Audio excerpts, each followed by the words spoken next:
Firearm safety education is really at the core of so much of what NSSF does. For example, we have a program now, it's over 25 years old, called Project Child Safe, where we've distributed 41 million plus firearm safety education kits all across the United States, in every state and U.S. territory. Partnering with law enforcement agencies, we provide a firearm safety education kit that includes a cable-style gun lock to encourage people to secure their firearms when not in use, keep them inaccessible from children or anybody else who can't be trusted to use it in a responsible fashion.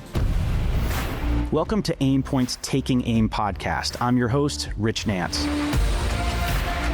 Here we'll take a deep dive into firearms culture and the Second Amendment lifestyle. From hunters to veterans, competitive shooters, police officers, tactical trainers, 2A advocates, and even some well-known celebrities, we'll cover it all.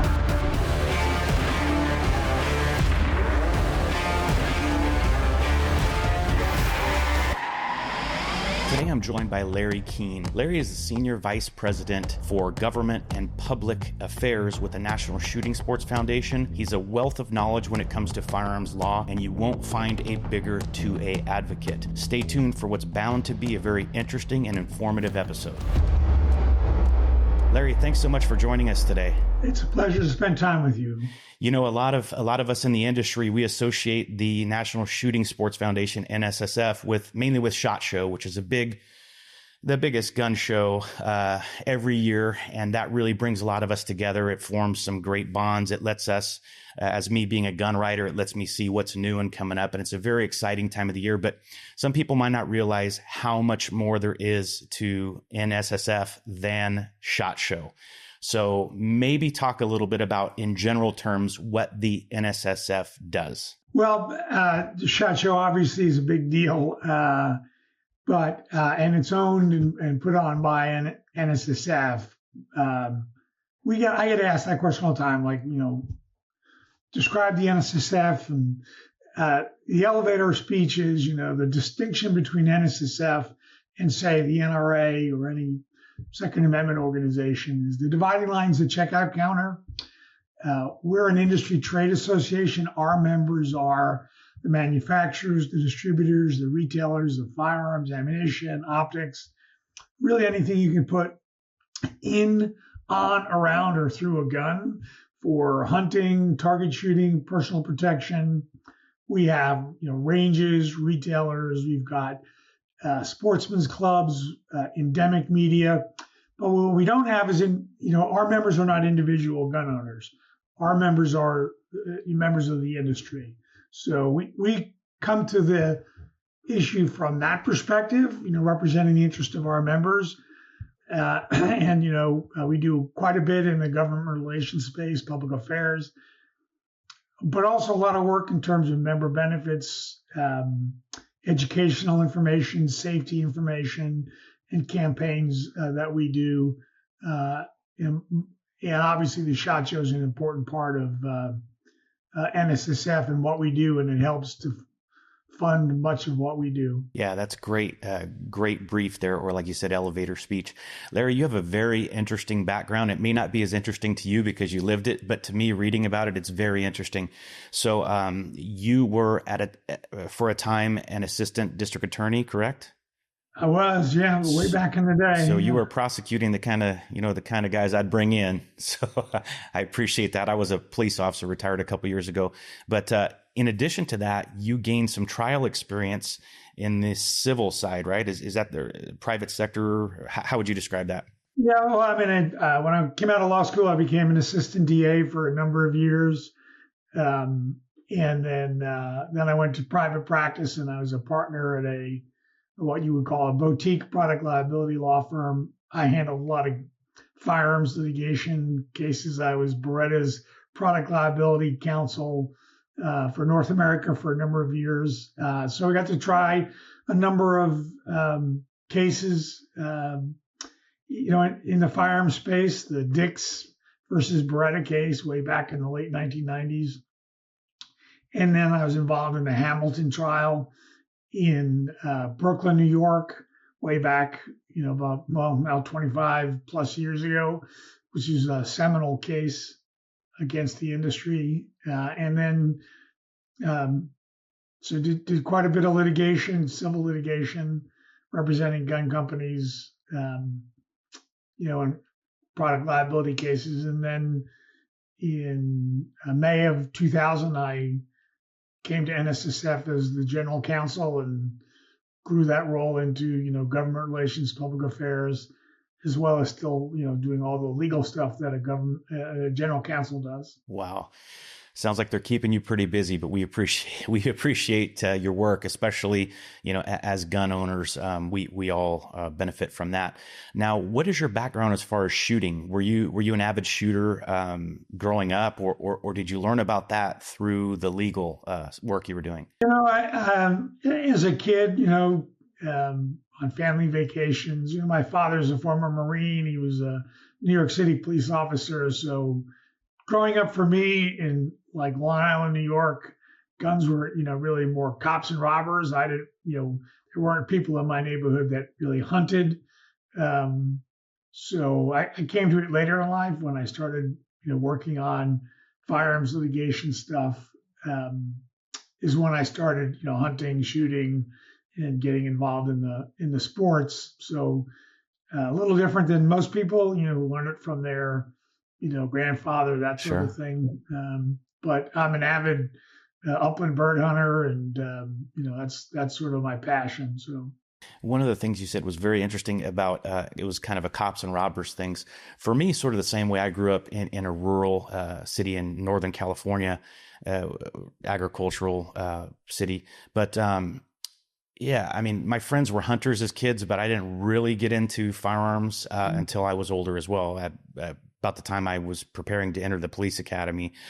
But how do you think these days, well, first of all, let me ask you, do you think that these days firearm ownership is much more mainstream because there's so many people concealed carrying, for instance? I think firearms ownership has always been mainstream in the United States. So, in urban centers, there's less, although even that changing. But, we have a long history and tradition in the United States about firearms ownership, a long history and tradition of hunting and recreational target shooting and competitive target shooting. So it's always been there. It's always been mainstream. There are certain elements in our society that don't like firearms, that try to diminish our Second Amendment rights and suppress participation in hunting and shooting sports. But I think they're not succeeding. And I think if you look at the data more recently, firearms ownership is becoming, wide. I think one of the things that's really interesting to me is how the customer base has evolved. Yeah. It is not this stereotypical, stale, pale, and male. And, you see women, you see all manner of minorities, African Americans, Asian Americans, Hispanic Americans, increasingly owning firearms. And just look what happened during COVID and the sort of George Floyd aftermath and the civil unrest. Something like 22 million Americans purchased a firearm for the first time. Yeah. That's the size of the population of the state of Florida. And so we're seeing a real evolution in the customer base. I mean, the biggest growing segment of the industry are women, African American women. And so it's really, really encouraging because, the Second Amendment is nonpartisan, it's colorblind, it is a right for all Americans. And that's leading into the next thing I wanted to ask you about. And I know I don't get any points for originality with this question to you, but in your words, what is the importance of the Second Amendment? If someone that doesn't really know what the Second Amendment is, other than the very, very basics, and they ask you, who's one of the leading experts, what is the Second Amendment and why is that so important? What would your answer be? The answer is it is what keeps us free, right? I mean, you have your First Amendment right, and the very next right is the Second Amendment right to keep and bear arms, to protect yourself, your family. And so and frankly, people don't talk about it as much, but it's also what protects Americans from a tyrannical government. Yes. I mean, it's not just about protecting yourself from robbers or burglars, right? I mean, it's really there to protect the American people from a tyrannical government. And, the other side likes to say, well, they're just, insurrectionists and all this kind of thing. But it is really what keeps us free. Other countries do not have this right. And we're the freest country in the world, and Second Amendment is what allows that to be the case. Yeah, it's a great explanation. So even if you're not a big Second Amendment advocate, well, if you like your freedom of speech, for instance, you should be an advocate of the Second Amendment. So those things sort of go hand in hand. I want to talk a little bit about younger people. You talk about how the demographics are changing and the gun owners aren't all, middle-aged white guys. Talk about the importance and maybe some of the things that the NSSF is doing in order to promote youth firearm engagement. Well, there are any number of programs. Like, for example, the Scholastic Clay Target program, which has become, widely popular all over the country, was a program that was launched by NSSF a number of years ago and developed and grown to the point where we could, then kind of spin it off as a freestanding organization. Scholastic Rifle program, supporting, youth firearm safety education programs, and all these things that, we do 4-H and Cub Scouts, Boy Scouts, used to get a merit badge for target shooting in Boy Scouts. And it was NSSF that, would give the patch out when Boy Scouts, Cub Scouts would submit their target to show that they had earned the merit badge. We would provide it to them, the patch. So we're really proud of that. And you see tremendous interest in, programs like Families Afield that we helped launch to introduce youth to hunting. And of course, I think it's very important to stress that all of this is adult supervised. It's not 6-year-olds taking a gun going out into the woods, right? Yeah. Which the other side likes to try to make it seem like we see this in litigation all the time. Oh, you're marketing to children. You're marketing to first of all, children can't buy guns, right? But it's an American tradition and heritage of, fathers passing down to their son or daughter, hunting, target shooting. Millions and tens of millions of Americans go target shooting with their family at ranges, all over the country. So it is very, very important to pass it on to the next generation. Yeah. I mean, like hunters, all the conservation stuff that we do and everything is all with the hope that the next generation and future generations will be able to benefit and experience those same positive, have those same positive experiences that we've had involving firearms. And every state, right, has a youth hunting season and introducing, youth taking hunter education classes. We've tried to help modernize that to get it online so it's easier and more accessible to people. So it's all about increasing participation in the hunting and shooting sports and making sure that our heritage is passed on to the next generation. Excellent points. I want to talk about safety because I know that has a lot to do with what you're doing there at NSSF. And quite frankly, I think firearm safety is something that's important to everyone, whether or not you carry a firearm, because you may come across a firearm that was discarded, that was dropped. I mean, there's a million scenarios where you can come into contact with a firearm, and if you can't handle it safely, there's a good chance you're going to have an unintended discharge, and that could result in property damage, or worse yet, it could result in injury or loss of life. So, even if someone's not a gun guy or a gun gal, they need to understand basic firearm safety. Firearm safety education is really at the core of so much of what NSSF does.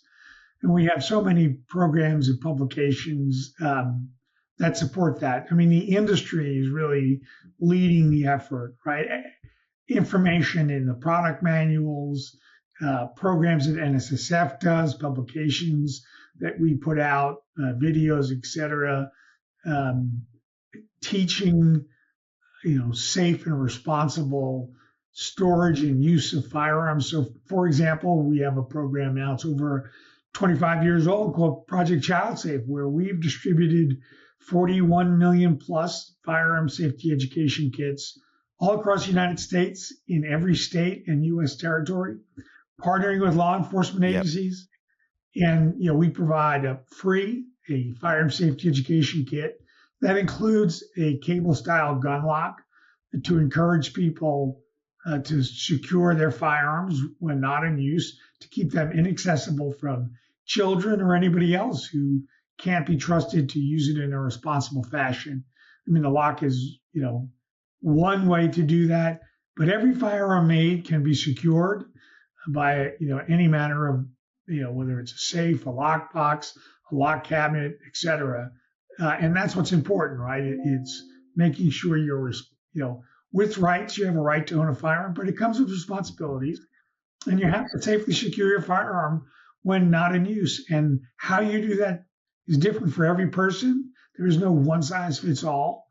But we're very proud of the fact that, firearm safety education is working, that accidental firearm deaths are, at record lows since record keeping began. And we think that all of these efforts, not just by NSSF, by Second Amendment groups, hunter education, NRA, et cetera, but also including Project Child Safe and the educational messages coming from the industry members, are an important part of why those numbers are declining. And we're very proud of that. Yeah, that's hugely important work. I remember our police department would hand those cable locks out. And it seems to me that since then, because I may be going back 15 years or so, but since then, it seems like a lot of times when you purchase a firearm, it's coming with a cable lock or something like that. So that's a good thing too. Since the mid to late 90s, members of the industry have been providing a free locking device with every new firearm that gets shipped from the factory. Retailers make them available to consumers to purchase at every gun store. And federal law for almost 20 years now is required that when a dealer, an FFL, transfers a handgun, it has to provide a locking mechanism, basically, a cable lock or something like that, with whenever they transfer a handgun, new or used. So there are, no shortage of locking devices and mechanisms. And we we encourage people to use them. It's in every product manual for a firearm you can pick up. It talks about the importance of securing firearms so you don't have accidents and bad things occurring. You brought up a really good point, Larry, which is there's not one size fits all as far as how do you secure your firearm. We all know, like you said, we have to be able to secure our firearm from criminals or from people who are unauthorized users because they're not responsible enough, whether that's a children or could be an adult that you don't want to have access to a gun. But somebody who's depressed and suicidal or something like that. But how you do that is going to be dependent on the individual. And for me, I have quite a few guns compared to maybe the average person, but they're secured. They're on my person or they're secured just because I don't want, even though I trust my kids are older, but my grandkids, right? Someone comes in the house. I just don't want that to be a possibility. So I make sure they're secured, which I'm sure virtually everybody does. But what works for me and it may not work for someone else. One of the things that's real popular that sort of splits the difference are those kind of nightstand safes that can either be biometric or type in a code type of thing. And you can have immediate access to a firearm and you can keep it, it's up to you if you do this, but you could keep it loaded in there. That way, when it opens, you have that, maybe you have a light and you're ready to protect yourself. Sometimes you can err on the side of safety to such a degree that all of your firearms are in a closet safe that requires a combination or something to get to you. And then by the time, cops are going to be there to investigate the thing by the time you get your gun out of the safe. So you got to figure out what works for you. Exactly. Everyone has to find that balance that works for them. But the key principle is that they're secured from unauthorized access. Again, whether it's a child, youth, or somebody else that might be in the household who can't be trusted to use it in a responsible manner. And there are endless ways that you can do this. Gun safes, quick access lock boxes like you described, cable locks, etc. The key thing is that you make your firearms inaccessible to unauthorized individuals when not in use, right? So if you're carrying on your person, it's in use. If you're, unfortunately, there are still some small number of people who don't act responsibly. And, it's very, very troubling to see that happen because it's unnecessary. But but that's the point of Project Child Safe, is to provide, firearm safety education. We partner with local law enforcement, just like you did when you were a police officer, and to distribute these locks. And again, it's over 41 million that we have distributed all over the country. And the program's been going on for just over 25 years now. We're very, very proud of it. Yeah, that's impressive. That's no doubt saved lives. Along those lines, if you have a firearm for personal defense, you have considered worst case scenario. In other words, you have considered a situation may occur in which you have to use deadly force to protect yourself or your loved ones. As a gun owner, you should also consider worst case scenario as far as someone gaining access to the gun. You know what I mean? You have to look at it both ways. And I think that's what really balances everything out, is balancing the need to keep this gun safe from unauthorized users and the need to have it accessible to you. And I think, again, what's right is going to be dependent on so many factors. You're living by yourself, it's just you. It's one situation. If you have young children, in the house, that's a different situation. And your storage requirements may change over time, but the principle is constant. This may be kind of out of your purview, and if it is, don't feel like you have to answer it. But one of the things when they talk about gun violence, they always talk about the number of people that are killed by firearms. But it's my understanding that a lot of that number has to do with people that take their own life. And if they didn't take their own life with firearms, they would assumingly take their own life by some other means. Does that skew kind of the firearms related deaths, or is that misleading? Sure. Well, first, I wouldn't use the phrase gun violence. Okay. Right? Guns don't commit violence. People commit violence. Good point. Right. So we don't like that phrase because it's misleading. But the numbers fluctuate. But there are a number of firearms related suicides. At times it's been 2/3. Other times it's been closer to like 50-50. Kind of depends upon, the level of violent crime in the United States. Mm-hmm. But, roughly speaking, the majority of firearms related deaths are suicides with firearms, which is a terrible thing. And accidents, true accidents, are like less than 1%, and accidents involving actual children is a fraction of 1%. And then when you look at homicides, firearms-related homicides, you see that most of that occurs in concentrated areas with very high crime rates, violent crime rates. And you'll often find that it is gang-on-gang violence, is really the source of it. So you see it in urban centers, typically, places like Baltimore, St. Louis, Chicago, that have these, protracted problems with violent crime. But suicides, is something the industry is concerned about. We have a number of programs that we're working on. Veteran suicide is a really terrible thing. We've been working with the VA on that and providing information and making our our Project Child Safe locks available. And we are working with the largest suicide prevention organization in the country called the American Foundation for Suicide Prevention. We've been doing this for many years on an initiative to help educate retailers and ranges what to be on the lookout for. And it's called Have a Brave Conversation. And we put out material that speaks to that issue to try to help reduce the number of firearms-related suicides. You see there's no real stats on it, but you do see occasionally, suicides taking place at gun ranges, and so it's terrible situation, obviously for the family of the person who took their own life, but it's also traumatizing for the people that work at the range. Yes. And so, we've been working on suicide prevention both with the VA, the Department of Defense, and with ranges and retailers in partnership with the American Foundation for Suicide Prevention.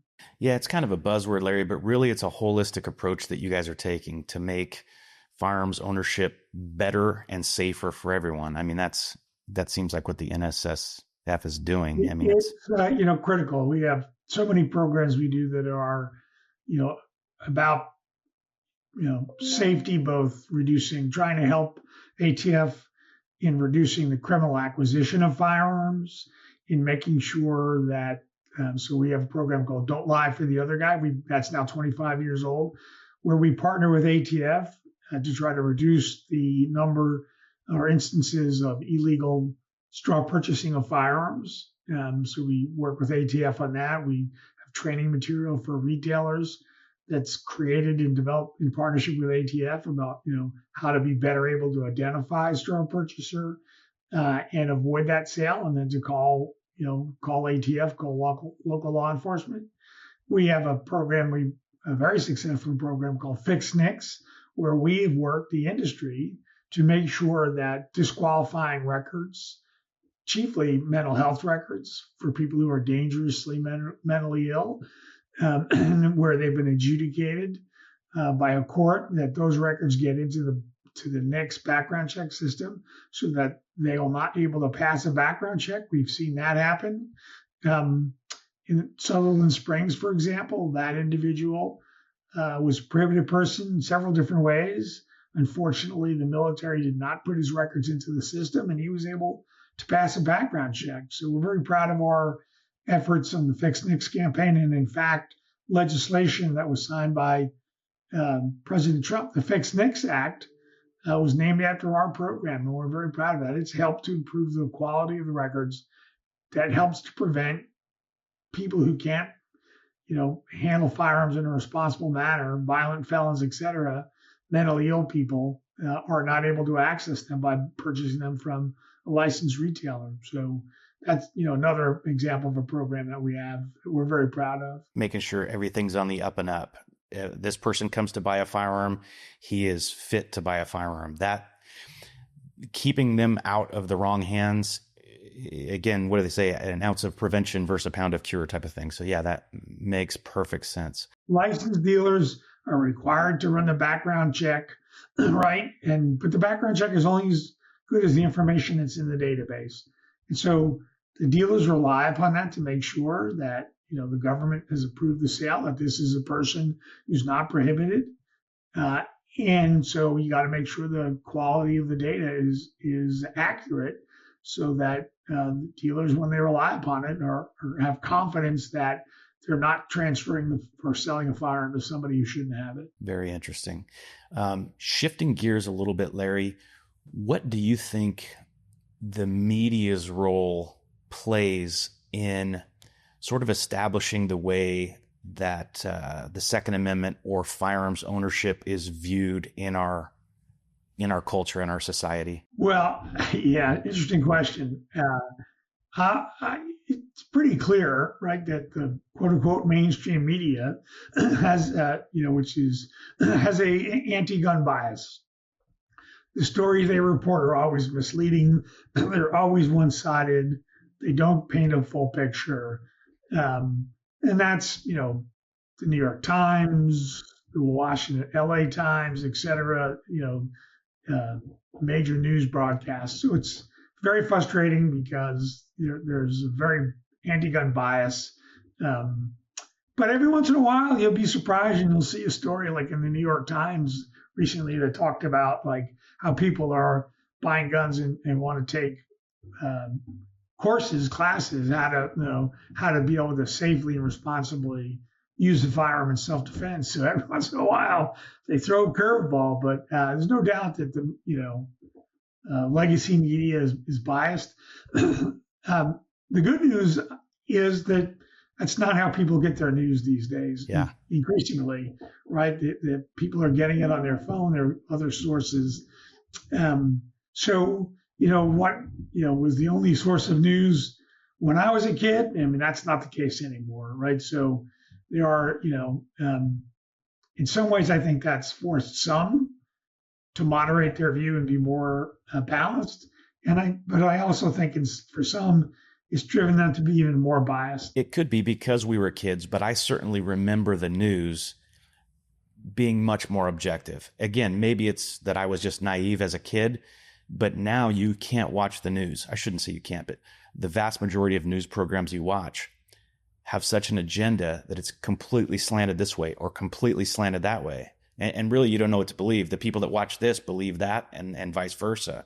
So yeah, that fair and balanced reporting is difficult for sure. So for me, I like to consume news from a variety of sources and make my own decisions, right? So, but you have to, you recognize if you're picking up the New York Times, there's an editorial bias in the reporting. I mean, you expect it on the opinion pages, but you see it in the reporting, and you just have to look at, people that work at major media and what their political affiliations are and who they give money to. And it's overwhelmingly Democrat. That's not to say Democrats are bad, but I mean, it's can't be questioned that at the national level anyway, the Democratic Party is anti-gun in their leadership. There's no question about it. I mean, you just have to look at the bills that are introduced and by whom they're introduced, and it tells you what you need to know. Another thing you don't hear of very often, but I know, I don't have the stats to prove it, but I know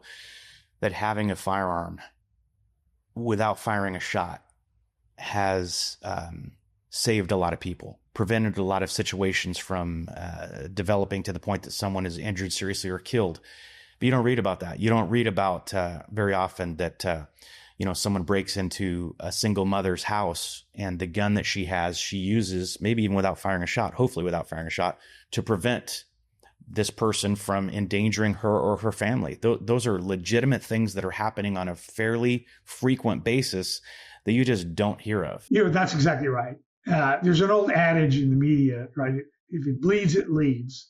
So the crime that didn't take place because somebody was able to, display that they had a firearm and the person didn't do the attack doesn't make it into the newspapers, right? And there are studies out there, Kleck and Lott and others that have demonstrated, the incredible number of times firearms are used defensively without a shot being fired to prevent crimes from occurring in the first place. And so you always hear, just one side of that story, right? Like so many people were shot or so many people were killed. You never hear the other side in the media, the other side about how many crimes were prevented in the first place. Yeah. And if that was known, Larry, then maybe the average person who's not very knowledgeable about firearms may recognize it more as a tool that's neutral, right? A tool is neither good nor bad. That's what it is. But you're only emphasizing the negative aspects of it. Correct. Not you, but I mean, as the mainstream media and anti-gun forces. Yeah. The false narrative, you're X number of times more likely to be, killed, or, if you have a firearm in the home, does not account for, well, that study is just garbage and is debunked, but it doesn't take into account the crimes that were stopped because you were able to protect her. You see this in court decisions, in fact, I'm just reading one today, came out of the Washington State Supreme Court, where, they talk about, well, whether it's an arm or not, or whether a magazine is an arm or not and protected, it turns on how many shots are fired. Well, you don't need a 10-round magazine because somebody rarely fires 10 shots, and if you don't fire that many shots, it's not common. It's not commonly used for self-defense, which is completely at odds with what the Supreme Court has said.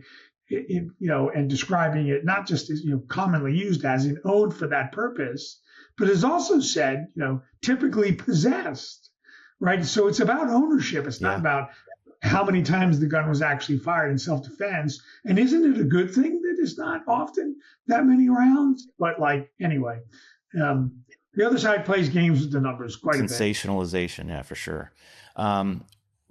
This is kind of maybe a broad question, but do you think that the interpretation of the Second Amendment has changed over time? And if so, how? Well, the meaning of the Second Amendment has not changed since it was written.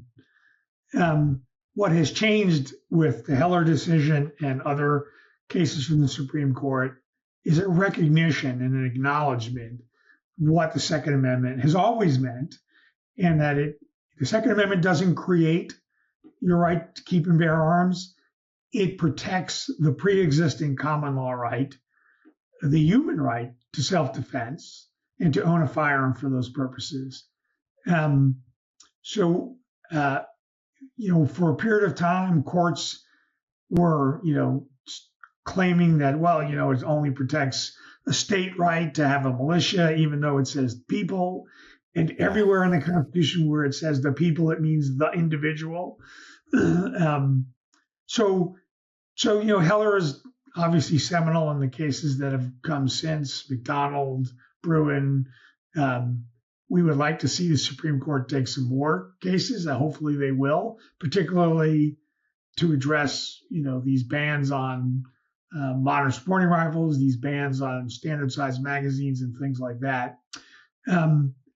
So what I think you're seeing too often, and the Washington State Supreme Court decision that just came out today in a case called Washington versus Gator Custom Guns, is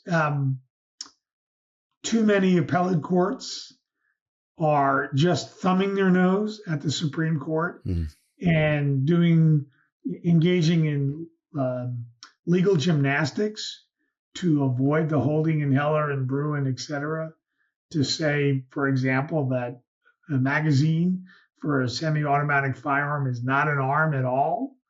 It's just an accoutrement. It's just an accessory. At the same time, acknowledging that it's integral to how a semi-automatic firearm functions.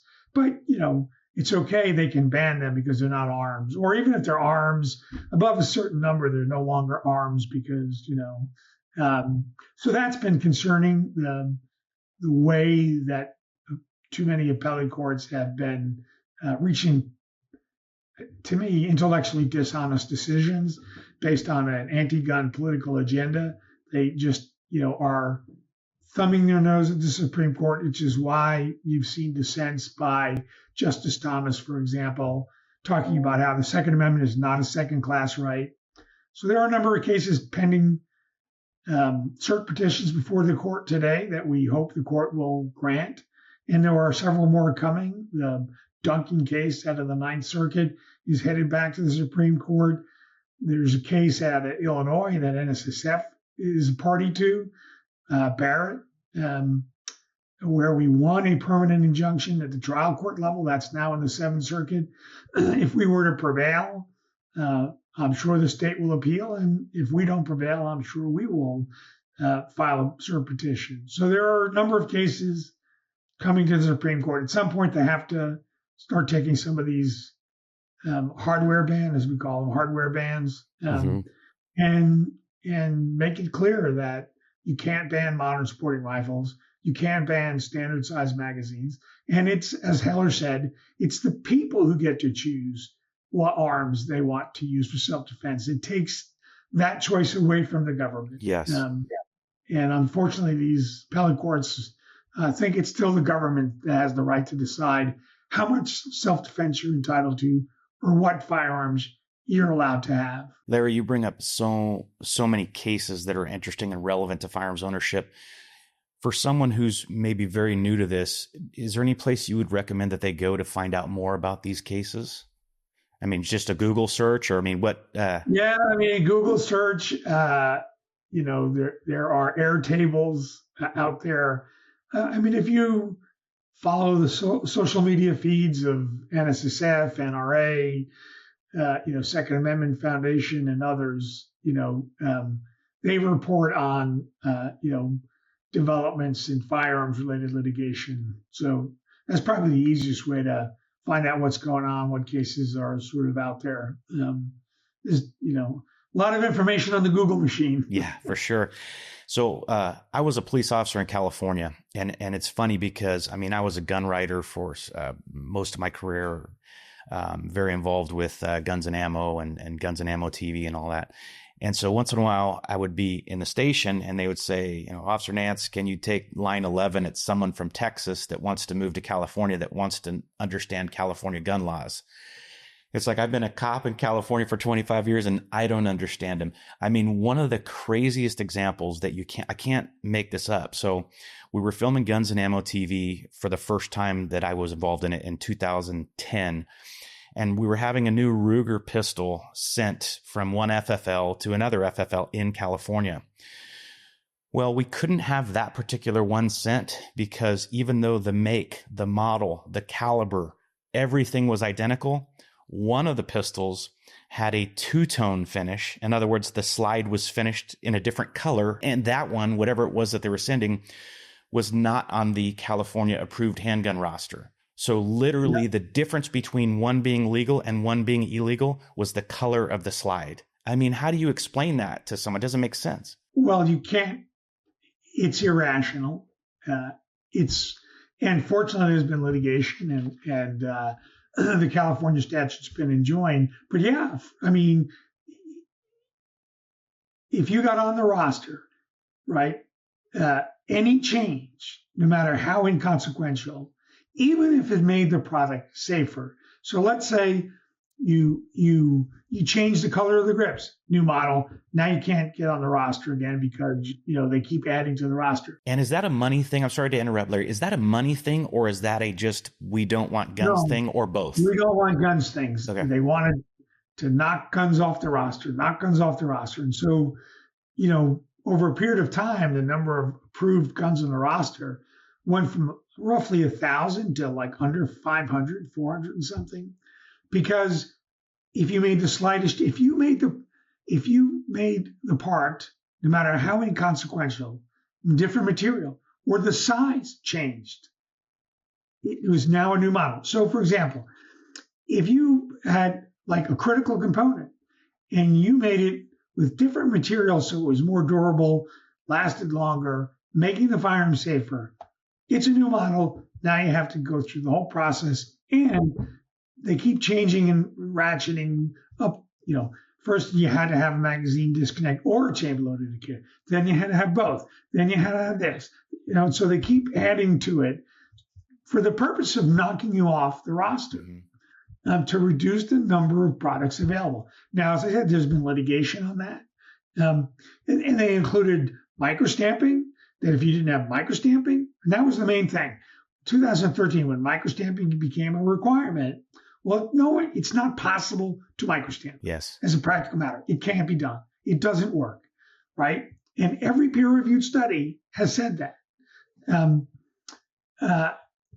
Because you had to have microstamping, well, any new model after that date, 2013, had to have microstamping. Yeah. So from like 2013, basically no new semi-automatic pistols came on the roster.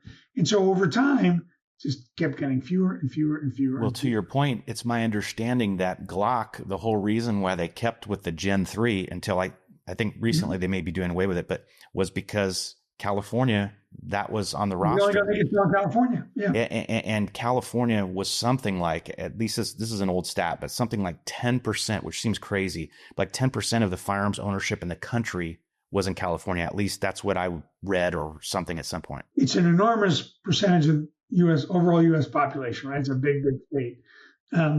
So yeah, I mean, they kept that model because they could sell it in California because it met the requirements of the roster.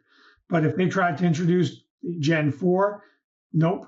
So yeah, that was a factor, no question. Yeah. Now the law's changed, as I said, it's been being litigated. Yeah. They removed microstamping from the act, so it's no longer part of the roster, which of course made no sense because the presence or absence of this nascent technology, which does not work, has nothing to do with whether the gun is safe or unsafe, right? Like, yes. And the irony is, and we said this when they adopted it, they said California will become to guns what Cuba is to cars. You can only have the old models. And ironically, you can't get safer, better made models with, developments in design and technology and manufacturing. So you can only have the not unsafe guns, as it was bizarrely described, even though there were better guns, and new designs. Yeah, no, you're hitting on the heart of the matter, which it's not about gun safety. It's not about having safe arms. It's about having a gun ban that you're trying to add a shred of legitimacy to through all of that red tape that they set up. If Heller had not come out the way it did, if McDonald not come out the way it did, California, if left to its own devices, I believe, would ban ownership of firearms, except, of course, for police. As we start to wind down here, what are some of the important things that NSSF or maybe you personally are working on right now? Like and I know some of the stuff is not for public consumption at this point, but we're working a lot on financial discrimination legislation in Washington because that remains a big problem for the industry.